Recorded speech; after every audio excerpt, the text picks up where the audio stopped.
padres en la calle y pasaba un carabinero y nos apretaba la mano con mucha fuerza.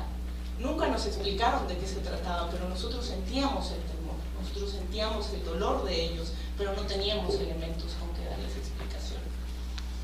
Entonces, bueno, así crecimos, creo que prácticamente todos nosotros, hijos e hijas en el exilio, con estas dicotomías. Por un lado, con la consigna implícita un poco de tener una vida normal, o relativamente normal, de desarrollarnos en este ambiente mexicano, en esta vida que estábamos viviendo, mientras que al mismo tiempo Chile estaba permanentemente presente. Pero además un Chile escindido también, un Chile en donde a nosotros se nos negaba el dolor y el trauma que se había vivido, sino que se nos hablaba más bien de Chile como un paraíso, de Chile donde los tomates eran más sabrosos, de un Chile donde la cordillera era pero totalmente inigualable, un Chile donde la cazuela sabía más rica, un Chile donde estaba la familia verdadera, un Chile a donde finalmente íbamos a volver algún día, un Chile que era nuestra patria y que fue nuestra patria casi por imposición, una imposición que además para muchos de nosotros se vivía con mucha angustia, ¿no? Porque a esa edad infantil, pues lo que nosotros pensábamos o sentíamos era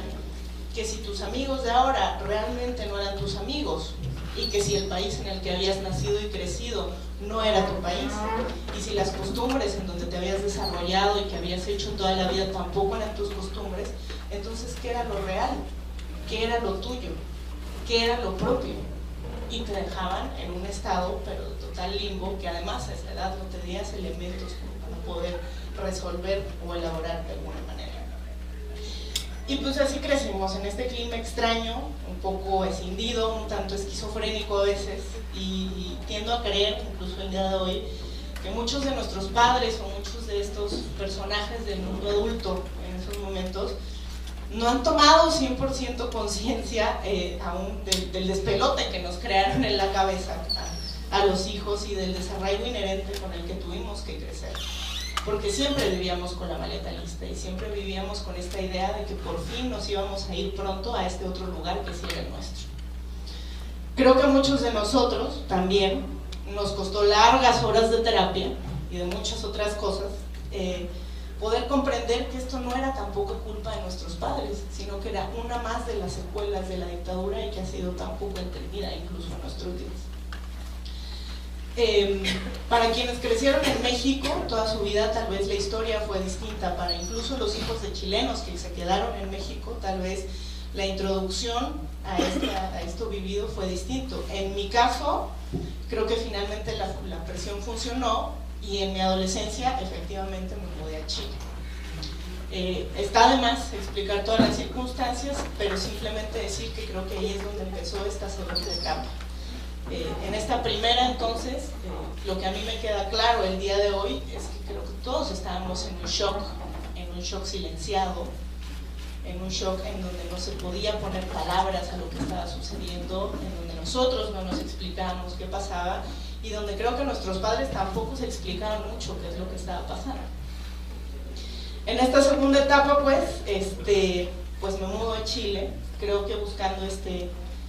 país maravilloso del que me habían hablado, buscando esta historia que se supone que también era la mía,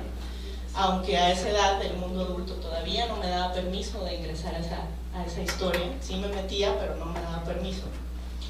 Y sí, la verdad es que al principio Chile fue un país maravilloso, porque todo era nuevo, porque todo era diferente, una era la niñita extranjera, entonces bueno, por supuesto que eso al principio jugó un buen papel. Pero poco a poco, claro, la mexicana, ¿no? La cosa exótica, etcétera, etcétera, ¿no? Entonces, bueno, después del primer año de popularidad en la escuela, la verdad es que sí también me fui dando cuenta, creo que no solo yo, ni muchos hijos, sino que también le pasó a la gran mayoría de los exiliados retornados, que fuimos descubriendo el país real, el país dañado, el país dolido, el país que todavía seguía lleno de odios, el país que seguía lleno de tristezas, de rencores, de cicatrices sin cerrar, un país que además también estaba lleno de dicotomías y estaba lleno de silencios. Entonces, pues la verdad, estrictamente creo que Muchos salimos de México buscando huir de eso y al llegar a Chile nos encontramos que era 1000 veces peor. Y en este escenario, para mí por lo menos, y creo que en la conversación con otros hijos, la escuela fue fundamental. Pues por un lado, fue en esa escuela a la que yo ingresé en Chile y no en casa, donde descubrí mi historia, donde empecé a ver los documentales, donde empecé a leer, donde empecé a enterarme y a saber qué es lo que había pasado en Chile hace algunos años y qué es lo que le había pasado además a mis padres, a mi familia, a mis abuelos, a mis tíos. En ese lugar fue donde yo empecé a entender un montón de cosas que hasta ese momento habían sido solo como retazos incomprensibles y separados de mi historia. Hoy en día creo que incluso ingresar a esta escuela, que justamente era un proyecto que había nacido para recibir a hijos de exiliados, era un proyecto de educación alternativa, creo que esa fue una forma o la forma indirecta de mis padres de poder abrirme las puertas a mi historia, de que yo fuera ingresando por fin a este mundo al que ellos no podían llevarme porque el dolor era demasiado grande. En esta escuela pude encontrar esta historia, pero fue también en esta escuela donde pude empezar a conocer las miserias de Chile. Una sobre todo, que creo que es una de las representaciones más claras del daño generado por la dictadura, que justamente es romper el tejido social. Ese es el objetivo de la represión, romper los lazos de confianza y solidaridad. Porque incluso a muy temprana edad, a mí me tocó ver que, bueno, una cosa era llegar a un país donde un amplio sector justificaba e incluso defendía lo que había sucedido, que bueno, ya de por sí es bastante repulsivo, perdón, no puedo decir otra palabra, pero una cosa mucho más fuerte y mucho más incomprensible era que la misma gente, que muchos de estos mismos compañeros de izquierda que habían sufrido la represión, también lo vieran a uno como un traidor, como un ajeno, como un extranjero. Y ni siquiera a los exiliados retornados, sino también a los hijos, porque bueno, éramos representantes también de esta gente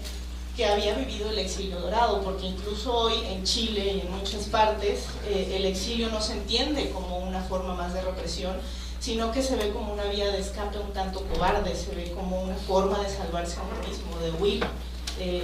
de irse, como digo, cobardemente, mientras que estos otros, que sí eran valientes, sí se quedaron en el país viviendo los horrores.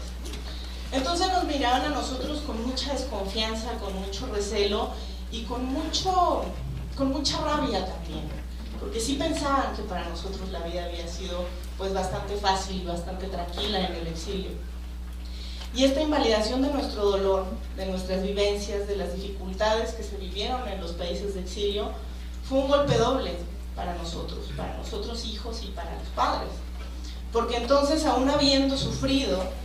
nosotros no teníamos pase de ingreso a este club de los dolientes, no podíamos ingresar al grupo de las víctimas, no podíamos ser más luchadores sociales. Y más aún los hijos, que peor tantito, porque como ni siquiera habíamos nacido, entonces pues éramos mexicanos, panameños, éramos suecos, no éramos chilenos, no habíamos nacido y por lo tanto menos derecho teníamos a opinar, menos derecho teníamos a criticar, menos derecho teníamos a sufrir incluso y a luchar por el regreso de la democracia. En este sentido, yo siento que hubo una época en que fuimos doblemente parias, por una parte por el Estado represor y por otra parte por estos compañeros, desgraciadamente, de izquierdas, por estas otras víctimas, por estos otros afectados, que tampoco nos abrieron las puertas para poder retornar a Chile. Y frente a esto, bueno, pues creo que cada uno de nosotros fuimos intentando elaborar de la mejor manera posible todo lo que nos estaba pasando, buscando entender además, paralelamente, que estas miserias que encontrábamos en Chile no era porque todos los chilenos fueran malas personas, ni porque hubiera maldad en su corazón, ni porque, bueno, muchas otras cosas, sino más bien era también una secuela más de la dictadura, de este rompimiento, de este quiebre del tejido que se había creado durante el golpe. Era resultado del daño generado, de esta herida tan profunda que no se cierra, de esta falta de justicia, de esta falta de verdad, de esta impunidad que permanece hasta el día de hoy. Afortunadamente para muchos, y yo me cuento en ese grupo, en estos intentos de entender, en estos intentos de elaborar, nos encontramos también con la parte amable de Chile, porque pues, no todo fue malo. Con los diferentes grupos, con diferentes personas, con diferentes espacios, donde los hijos, donde los exiliados, donde los torturados, donde todos teníamos cabida. Y ahí es donde creo que comienza una tercera etapa. En esta tercera etapa fue donde yo, por lo menos, me empecé a integrar a muchos de estos espacios, ¿no? Ya